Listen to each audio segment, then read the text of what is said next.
During shopping, my 8-year-old clutched my hand and said, "Mom, quickly, to the bathroom." In the stall, she whispered, "Don't move, look." I bent down and froze in horror. I didn't cry. I took action. 3 hours later, my mother-in-law went pale because I used to laugh at kids' fears. Not out loud, not cruelly, just the quiet, adult kind of amusement. Monsters under the bed, shadows in the hallway. Someone's watching me. Sure, honey. Then one Sunday, I was crouched on a sticky bathroom floor in a mall outside Columbus, Ohio, holding my 8-year-old's hand while polished black shoes stopped in front of our stall, and a man's voice, low and calm, said into his phone, "Yeah, mother and daughter. The girl's about 8. They've got shopping bags. Blue dress." Blue dress. My daughter had picked it out 10 minutes earlier. It was in our bag. That's when the cute childhood fears category died. Abby's grip on my fingers was so tight it hurt. She didn't look at me. She didn't need to.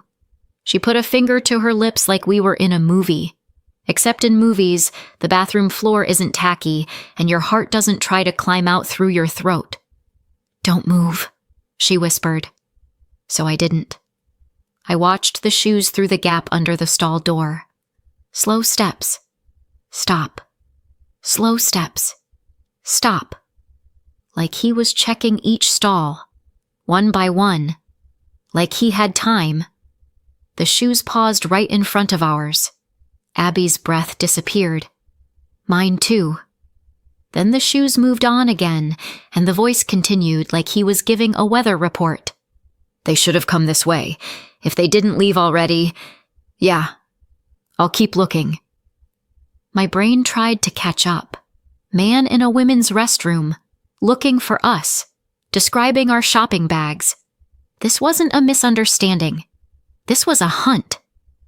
I pulled my phone out with shaking hands and hit record because if there's one thing working in healthcare teaches you, it's this. If it isn't documented, it didn't happen. The shoes circled once more, then stopped. A stall door creaked. Another creaked. Abby's eyes went huge. That's when I did the only thing I could do without giving us away. I called 911. Not a dramatic call. No screaming. Just woman's restroom, man inside. Following us.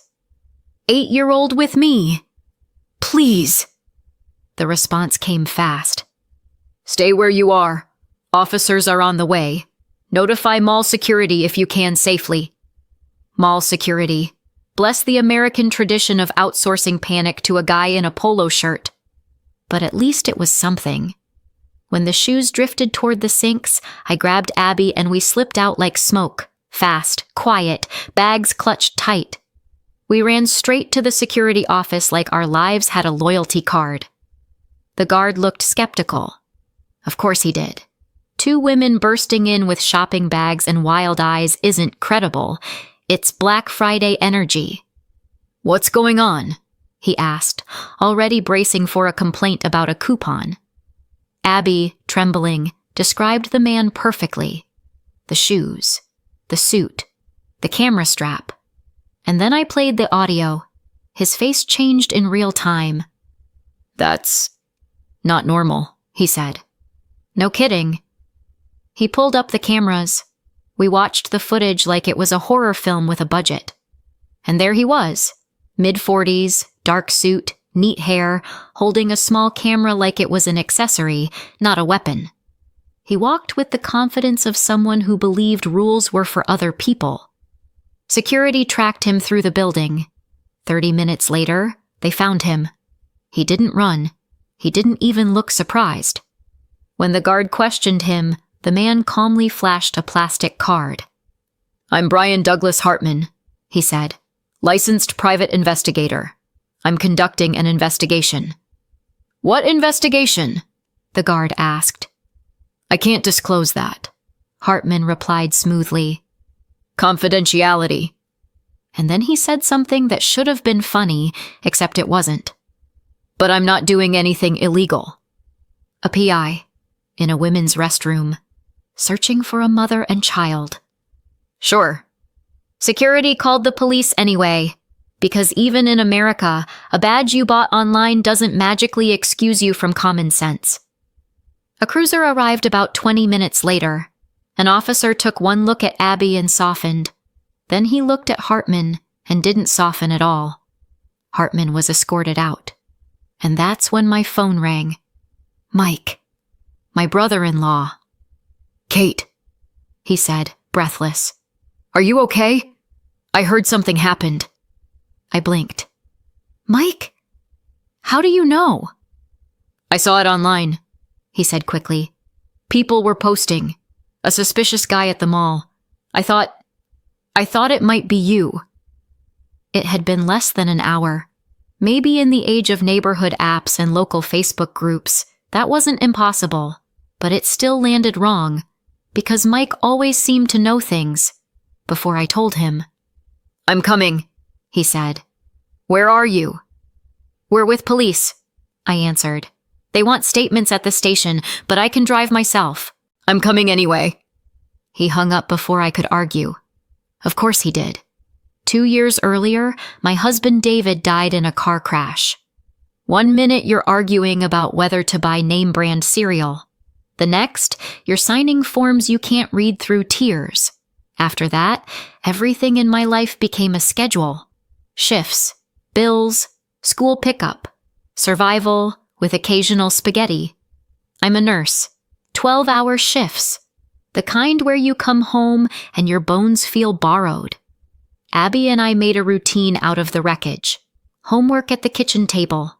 Cartoons after dinner. Spaghetti night whenever we needed comfort we could chew. David loved tomato sauce. He used to grow basil in a little planter box on our balcony like it was a sacred ritual. One evening at the grocery store, Abby said casually, pushing the cart like she owned the place, I have a math test tomorrow. Are you ready? I asked, because that's what moms do when they're trying not to think about everything else. I'm fine, she said. Then, quieter. But Grandma Maggie keeps asking if school is hard, like she wants me to say yes. I paused in the rice aisle. My mother-in-law, Margaret Louise Miller, Grandma Maggie to Abby, had been interested lately. Not the normal grandma interested, the measuring kind. Does your mom help you? Is she home much? Does she leave you alone? She always said it like concern, but it tasted like something else. When we got home, Abby helped me with dinner, peeling tomatoes while I tried not to drown in memories. Dad would like this, she said softly. I swallowed. Yeah, he would. Let's buy basil next time, she added. The kind Dad grew. I nodded, because saying no to that would have felt like erasing him. We were finally sitting down to eat when the doorbell rang. It was around 8, late enough that you don't expect company unless it's trouble. I opened the door and found Mike standing there with a small bouquet of flowers, like this was normal. Hey, he said gently. I just wanted to check on you too. Mike was David's younger brother, recently divorced, still carrying that lonely look like a coat he couldn't take off. Abby squealed because she loved people before she learned they could be complicated. Mike lifted her into his arms and handed her a little box. Inside was a plush character from her favorite cartoon. She lit up. I didn't. Because we hadn't told Mike her favorite character. Not really. Not enough for him to know exactly which one to buy. That night, after Abby fell asleep, I sat alone with my coffee and tried to be fair. He's lonely. He misses his brother. He misses having a family. Fine. But then his visits became scheduled. Every day around 6, the doorbell rang. Like Mike had set an alarm. He always brought something. Candy, school supplies, another toy. At first I was grateful. Then I was tired. By the second week, Abby started sighing when the bell rang. He's here again, she'd whisper, and her smile would dim just a little.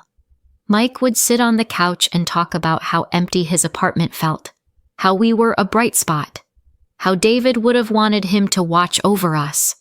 That line, David would have wanted, became his master key. He used it on every locked door. I tried once, carefully. "Mike, maybe not every day," I said, aiming for kind instead of harsh. "We're exhausted sometimes." He blinked, like the idea offended him. Then he apologized, and showed up the next day anyway. Of course he did. One night he said, casually, like he was reading off a calendar, "Can I come watch Abby rehearse her class presentation? Next Thursday. 2:00, right?" My skin went cold. "How do you know the day and time?" I asked. "Abby told me," he said, smiling.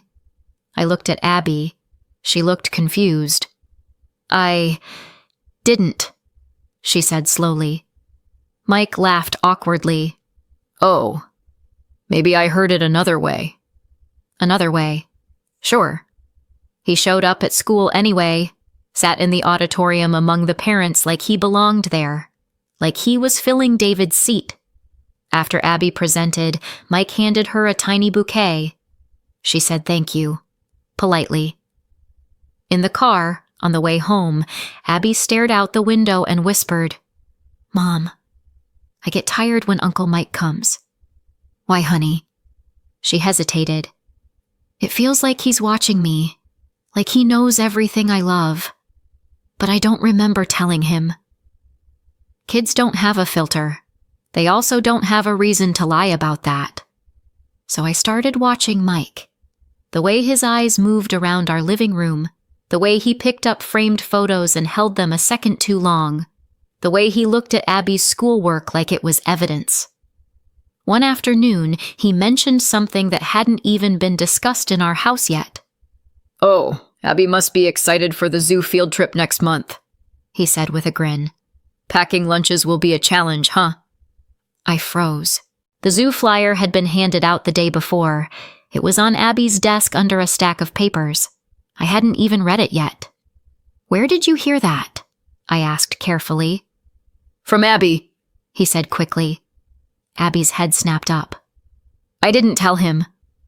Silence filled the room. Mike laughed, forced. "I must have mixed it up." No, he didn't. That night I noticed something else. The school papers in Abby's desk were arranged. Not messy, not stuffed. Organized. "Did you clean your drawers?" I asked her. She shook her head. "No." The next day, I watched from the second-floor window as Mike left. He paused outside, turned, and stared up into our living room window like he was checking something. My stomach dropped. Abby came up behind me and whispered, "Mom, Uncle Mike is weird, right?" "What makes you think that?" "He always asks where we're going, when you work, if we'll be home Saturday. Why does he need to know?" Then came the moment that broke my last attempt at maybe I'm overreacting. Mike asked for a spare key. "Just in case," he said. "If something happens to you, I need access. I'm family." "No," I said immediately. He frowned. "Your neighbor isn't family." "Valerie has helped us for years," I snapped, "and she doesn't demand keys." Mike's voice sharpened. "David would want me to take care of this." Something inside me snapped right back. "Don't use my husband as leverage," I said. That's when Abby, barely audible, said, "Uncle, you're kind of scary." For a split second, Mike's face changed, hard, almost hungry. Then it smoothed out again into a smile. "Scary Uncle just wants to protect you," he said sweetly. Abby moved behind me. Her instinct knew something my grief kept trying to deny. The mall trip was supposed to be a break. New clothes, because Abby was growing like she had a secret contract with time. Milkshakes. A normal Sunday. She found the blue dress and spun in the fitting room like the world was safe again. We walked through the stores, bags getting heavier. We sat at the food court with milkshakes and fries, and Abby sighed happily. "This is fun," she said. "When Uncle Mike isn't around, we can relax." That one hurt, because she was 8 and she shouldn't have needed relaxing as a concept tied to an adult relative. Then she said something that turned my stomach. "Uncle Mike came by when you weren't home," she said quietly. "What?" "Last Wednesday. He was outside our building when I got home from school. He asked if you were back yet. I told him I was going to Ms. Valerie's after. He said, okay. Then he left. Wednesday was my late shift. I didn't get home until after 9. Mike shouldn't have known Abby would be alone at pickup, or that she'd be going to Valerie's. I felt cold all over. We threw away our empty cups and headed for the exit.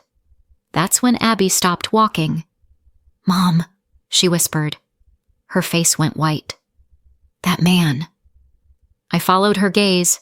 A man at the food court. Dark suit. Black shoes. "Abby," I started. "Bathroom," she said urgently. "Now." The panic in her voice wasn't normal. It wasn't dramatic. It was survival. So we moved. Fast. She pulled me into the women's restroom and stopped again at the door like she couldn't breathe.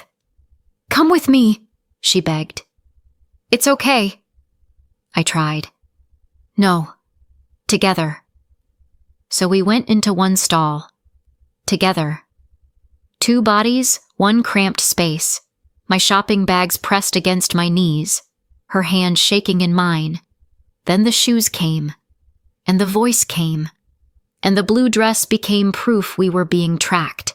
You already know what happened next, because that's where this story started. But here's what happened after. We got out, we ran, we showed security, we found Hartman, and then we went to the police station. At the station, the fluorescent lights made everything look worse. Even my own hands. Abby sat beside me, quiet, holding my sleeve like it was the only stable thing in the room. Hartman sat across the hallway, still calm, still polished. Like this was an appointment, not a crime. Mike showed up before we were even done giving our statement. His face was pale. He rushed to Abby first, crouching to her level. "Are you okay?" he asked. Abby nodded, but she didn't move toward him. That was new. A detective interviewed Hartman. At first, Hartman didn't want to talk. Then the detective explained calmly what entering a women's restroom to pursue a child looks like in court. Hartman's confidence cracked. Finally, he said it. "I was hired," he admitted. "Hired by who?" the detective asked. "A woman named Margaret Louise Miller." My ears rang. My mother-in-law. My hands went numb. "Why would she hire you?" the detective continued. Hartman swallowed. "To document Catherine Miller's daily life," he said. "To assess parenting, whether the child is being neglected because the mother works too much." I stood up so fast my chair scraped the floor. "What does that even mean?" I snapped. Hartman looked down. "She believed the mother was unfit. She wanted evidence for a custody petition." Custody. For my daughter. From me. Because I work. Because I'm tired. Because my husband died and I didn't fall apart politely enough. Mike stared like he'd been punched. "No," he said. "No, my mom wouldn't." The detective's eyes went sharp. "Mr. Miller," he said, "you've been at Ms. Miller's home often. You've asked about schedules, school events, plans." Mike opened his mouth, closed it, opened it again. "I was worried," he said finally, "about my sister-in-law and my niece." "Worried about what?" the detective asked. Mike froze, and then Abby spoke. Soft. Clear. "I saw that man at Grandma Maggie's house," Abby said. The room went still. The detective turned gently. "When, Abby?" 2 weeks ago," she said. when I visited. He was talking to her. Hartman flinched. Because children don't lie when they're not trying to protect anyone. The detective asked Hartman how many times he'd met Margaret. 3, Hartman admitted. Initial instructions, then an update, then more instructions. What additional instructions? The detective asked. More photos, Hartman said. Try to record conversations. Find out if Catherine has habits, connections, anything compromising. My stomach turned. Our lives, our grocery runs, our school pickups, my late shifts, Abby's blue dress, all filed away like evidence. Then the detective brought in a folder. Inside were dozens of photos. Me and Abby at the park, me picking her up after school, me carrying groceries, me laughing with her on a bench like I didn't know I was being watched. There were printouts of my social media tags, copies of my work schedules pulled from somewhere in the hospital system where someone shouldn't have been pulling them, and then the worst part, a typed plan, a checklist of how to make me look like a negligent mother, overworked, emotionally unstable after grief, frequently absent, lack of supervision. There was also a neat little section on Margaret, stable income, a paid-off condo, a clean, structured environment. Deep interest in the child's education. Like parenting was a resume contest. Mike stared at the pages, shaking. My mom. She was really going to do this, he whispered. Was she using me? The detective didn't answer for him. Mike looked at me, desperate. Kate, he said, voice breaking. I swear I didn't know. I wanted to believe him. I also wanted to throw him out of my life like a burning object. Both feelings existed at the same time. Because grief makes your heart messy. Margaret came to the station the next day. She cried immediately, the kind of crying that arrives on purpose. My Abby, she sobbed. She's all I have left of David. She looked at me like I was a temporary obstacle, like I was young and replaceable. Catherine works so much, she said, wiping her face. It's too hard for her alone. I could give Abby a better life. More attention. The detective's voice stayed flat. You understand you can't remove a child from a fit parent because you disagree with her schedule. Margaret's lips trembled. I didn't have a choice, she whispered. Abby is my only hope. No, she had choices. She chose control. That's what people never admit. They call it love because it sounds nicer. The fallout moved fast after that. A judge signed a temporary protective order. Margaret wasn't allowed to contact Abby directly. Any visitation had to be supervised. No pop-ins. No, just checking. No surprise appearances at school. CPS came by once, because of course they did. A caseworker looked at my kitchen, Abby's room, her clean backpack, her homework folder, and my hospital ID badge still clipped to my lanyard like a scar. She asked Abby if she felt safe. Abby said yes. Then she asked if anyone made her feel unsafe. Abby said quietly, "Grandma Maggie." That was enough. Margaret left town soon after, went to stay with her sister in another state, to recover. Because even villains need rest, apparently. Hartman faced charges, and suddenly, his confidential investigation didn't sound so official anymore. A week later, Mike came to our door. This time he didn't show up like he owned the place. He rang once, then waited. When I opened the door, he looked like a man who'd aged a year in 7 days. "Kate," he said quietly. "Can we talk?" We sat in the living room. Abby did homework in her room, the way kids do when they're listening anyway. Mike stared at his hands. "I didn't know," he said again. "I swear, I thought my mom was just worried. She asked questions and I answered. I didn't think."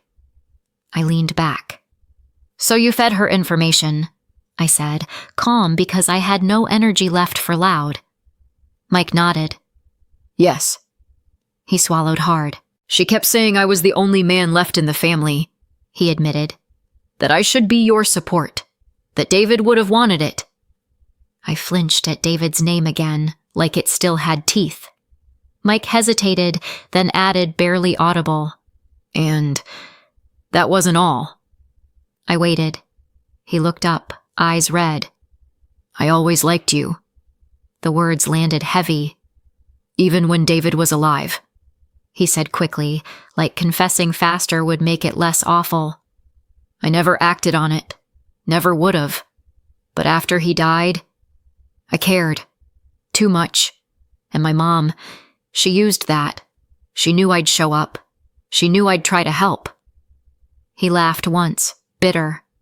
I was stupid. Abby appeared in the doorway then, like she'd been summoned.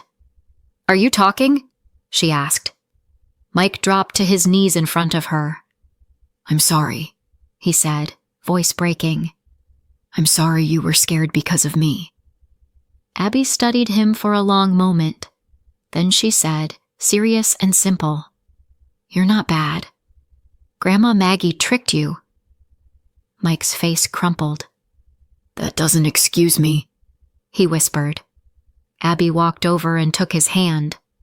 But if you weren't around, she said softly, maybe it would have been worse, because then we wouldn't have noticed something was wrong. I turned away so they wouldn't see my eyes, because sometimes an 8-year-old says something wise enough to break you. Mike didn't become family again overnight. He earned his way back like someone rebuilding a house after a fire. Slow, careful, no sudden movements. He stopped asking where we were going. He stopped trying to check things. He just showed up when asked, fixing a leaky faucet, picking Abby up from school if I got held late at the hospital, helping me drive out to the old lake cabin David loved so I could keep the little garden patch alive, because it felt wrong to let it die too. He told Abby stories about David as a kid, not to replace him, to keep him real. Abby listened like those stories were oxygen. Some nights, Mike and I sat at the kitchen table with tea and silence. Not romantic.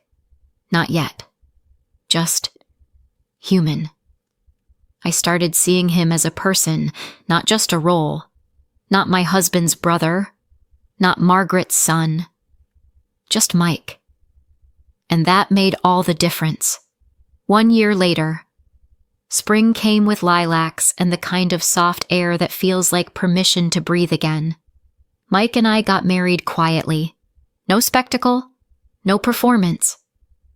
Abby wore a white dress and scattered flower petals down the aisle, beaming like she was carrying sunlight. After the ceremony, she hugged me tight.